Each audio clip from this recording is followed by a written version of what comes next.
आचार्य श्री राम शर्मा जी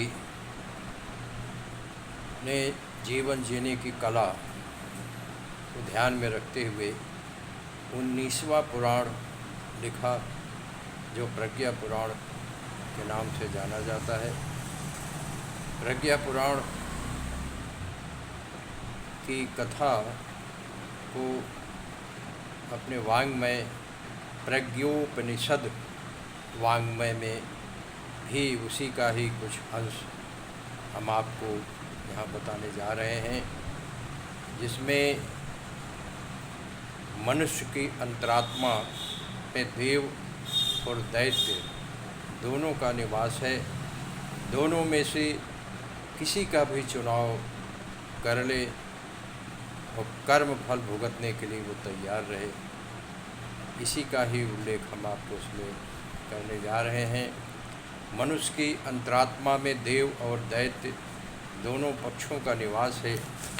इन्हीं देव दैवी एवं आसुरी प्रकृति भी कहते हैं। मनुष्य की वे सारी क्रियाएं और प्रक्रियाएं जो उसे अंधकार, ध्वंस अथवा पतन की ओर ले जाती हैं, आसुरी वृत्तियां कहलाती हैं। और जो क्रियाएं प्रक्रियाएं प्रकाश, सृजन और उत्थान की ओर प्रेरित करती हैं, वह दैवी वृत्तियां मानी गई हैं।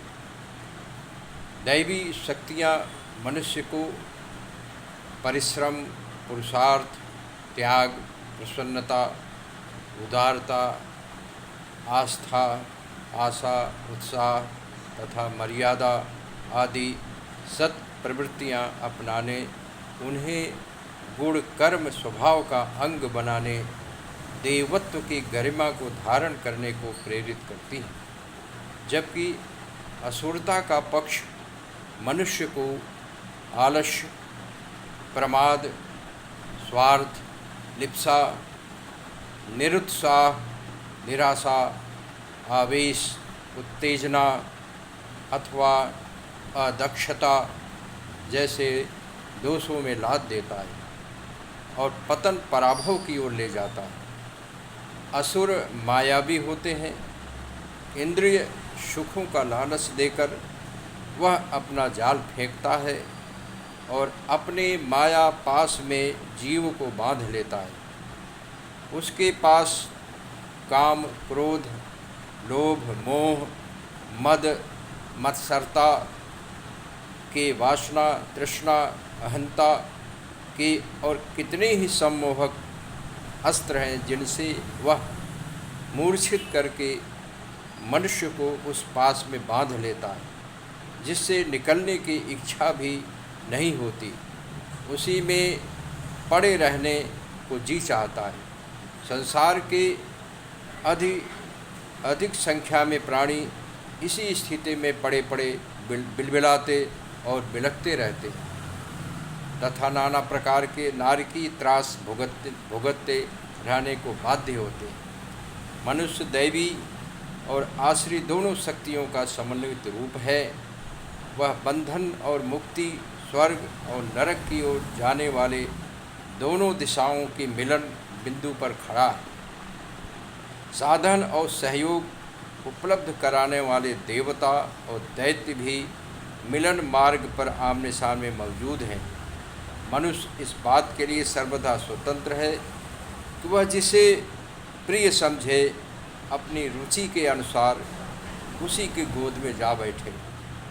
दोनों में से किसी का भी चुनाव कर ले।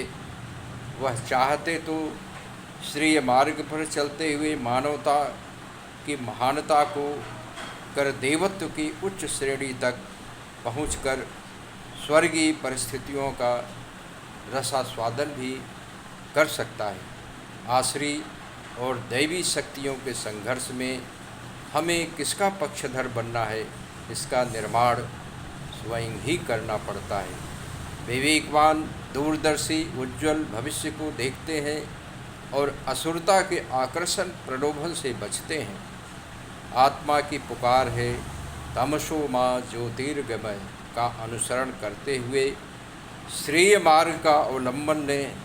निश्चय ही वे बड़भागी सत्पुरुष महामानव ऋषि देवदूत बनकर पूर्णता के इस चरम लक्ष्य तक पहुँचते हैं। बहुत बहुत धन्यवाद। आपको यह वीडियो कैसा लगा? आप सब्सक्राइब करें, लाइक करें और हमें कमेंट करके बताएं। हम आपको प्रज्ञोपनिषद के माध्यम से जीवन जीने की कला, आप कैसे अपने जीवन को सुखी बना सकते हैं, उस पर हम आपको ऐसे बताते रहेंगे। धन्यवाद, प्रणाम।